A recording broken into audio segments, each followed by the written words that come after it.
کراچی شپ yard میں نئے 1100 container جہاز کی سٹیل کٹنگ تقریب۔ وفاقی وزیر بحری امور جنید انوار چودھری کا خطاب۔ کہا، یہ منصوبہ قومی بحری شعبے کے لیے اہم سنگ میل ہے۔ نئے جہاز سے غیر ملکی شپنگ پر انحصار کم، PNSCC کے بیڑے میں اضافہ ہوگا۔ جہاز مکمل طور پر ملکی وسائل سے تیار کیا جائے گا، جس سے قیمتی زر مبادلے کی بچت مکمل ہو سکے گی۔ DGISPR لیفٹیننٹ جنرل احمد شریف چودھری آج پریس کانفرنس کریں گے۔ DGISPR کی عام کانفرنس آج دوپہر 2 بجے ہوگی۔ لیفٹیننٹ جنرل احمد شریف چودھری نیوز کانفرنس کے دوران سیکیورٹی صورتحال اور دیگر اہم امور پر بات کریں گے۔ SIFC کی سرمایہ دوست پالیسیوں کے ثمرات نمایاں، صنعتی شعبے میں بڑی توسیع، کاروباری اعتماد میں اضافہ، پاکستان کی معاشی سرگرمیوں میں نمایاں تیزی۔ DG خان سیمنٹ کا پاکستان کی سب سے بڑی سنگل یومیہ کلنر لائن قائم کرنے کا اعلان۔ نئی کلنر لائن کی یومیہ پیداواری صلاحیت 11,000 ٹن تاریخی سنگ میل ہے۔ توسیعی منصوبہ تعمیراتی اور انفراسٹرکچر شعبے کو مضبوط سپلائی فراہم کرے گا۔ بڑھتی صنعتی سرمایہ کاری پاکستان کی معاشی سمت، استحکام اور طویل المدتی ترقی پر مضبوط اعتماد کی عکاسی ہے۔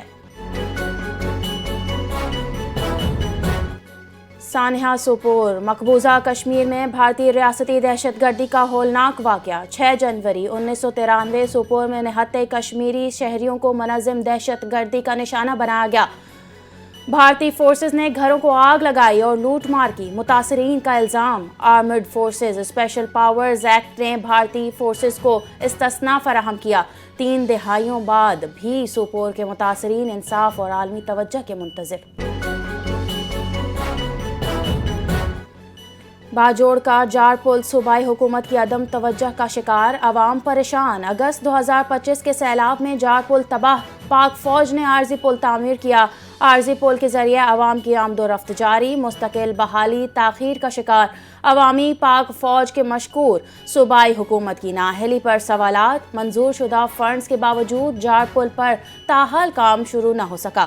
رابطہ پل کی فوری تعمیر یقینی بنائی جائے، عوام نے حکومت سے مطالبہ کر دیا۔ 5 جنوری کو دنیا بھر میں مظلوم کشمیریوں کے حق خود ارادیت کا دن منایا گیا۔ مظفر آباد میں عوام کا احتجاج، کشمیریوں کے حق خود ارادیت کا مطالبہ۔ مظاہرین کا اقوام متحدہ سے قراردادوں پر عمل درآمد کا مطالبہ۔ بھارتی مظالم کے خلاف مظفر آباد میں فلک شکاف نعرے۔ بھارت کا اقوام متحدہ کی قراردادوں کے باوجود حق خود ارادیت سے انکار۔ مظاہرین کا کہنا ہے، ہر سال اس دن کو منانے کا مقصد عالمی برادری کو کشمیر سے متعلق اس کی ذمہ داریوں کی یاد دہانی کروانا ہے۔ ملک بھر میں ANF کا منشیات سمگلنگ کے خلاف بڑا کریک ڈاؤن۔ مختلف شہروں میں منشیات سمگلنگ کے خلاف بڑے پیمانے پر کارروائیاں، 2 افراد گرفتار، 15 کروڑ 12 لاکھ روپے مالیت سے زائد منشیات برآمد۔ مقدمات انسداد منشیات ایکٹ 1997 کے تحت درج کر کے تحقیقات شروع۔ ANF نے بتایا، ملک بھر میں منشیات سمگلنگ کرنے والے عناصر کے خلاف یہ کارروائیاں جاری رہیں گی۔ پاکستان کا وینزویلا میں امریکی کارروائی پر اظہار تشویش۔ سلامتی کونسل میں پاکستان کا کیریبین خطے میں عدم استحکام پر انتباہ۔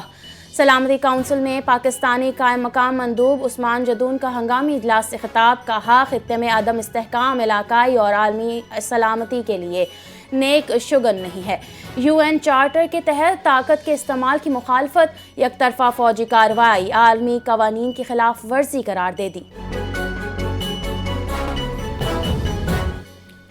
وزیر بلدیات سندھ ناصر حسین شاہ کی زیر صدارت سندھ سالڈ ویسٹ مینجمنٹ کا اہم اجلاس منعقد۔ شاہراہوں پر کچرا جلانے والوں کے خلاف سخت کارروائی کرنے کا فیصلہ۔ FIR درج ہوگی، ناقص کارکردگی دکھانے والوں کو فوری معطل اور عوامی شکایات کا فوری نوٹس لینے کی ہدایت کر دی۔ وزیر بلدیات سندھ کا کہنا تھا، سالڈ ویسٹ محکمہ تمام UCs اور ٹاؤنز کے ساتھ رابطہ مضبوط بنائے۔ اعتزاز حسن کی 12ویں برسی آج منائی جا رہی ہے۔ 15 سالہ طالب علم کی بے مثال قربانی اعتزاز حسن نے خودکش حملہ ناکام بنا کر 2000 طلبہ کی جان بچائی۔ قوم کا بہادر سپوت شہادت کے رتبے پر فائز ہوا، احتجاج حسن کو تمغہ شجاعت سے نوازا گیا۔ پاکستان کے ممتاز شاعر، نغمہ نگار اور فلمی ادب کے درخشاں نام مسرور انور کی سالگرہ آج منائی جا رہی ہے۔ مسرور انور اردو شاعری اور بالخصوص فلمی گیت نگاری کے حوالے سے ایک منفرد مقام رکھتے تھے۔ ان کی تحریر کردہ نغمات آج بھی سماعتوں میں رس گھولتے ہیں۔ افغان مہاجرین کی پرتشدد سرگرمیاں، جرمنی اور ترکیہ میں ملک بدری میں تیزی، جرمنی میں سخت امیگریشن پالیسی نافذ، 2025 میں 83 افغان پناہ گزین ملک بدر۔ گزشتہ سال تقریباً 11,888 افغان مہاجرین کو جرمنی چھوڑنے کے احکامات، جرمن وزیر داخلہ کا جرائم میں ملوث افغان مہاجرین کی واپسی ناگزیر قرار۔ ترکیہ میں غیر قانونی نقل و حمل کارروائی، 32 افغان مہاجرین گرفتار۔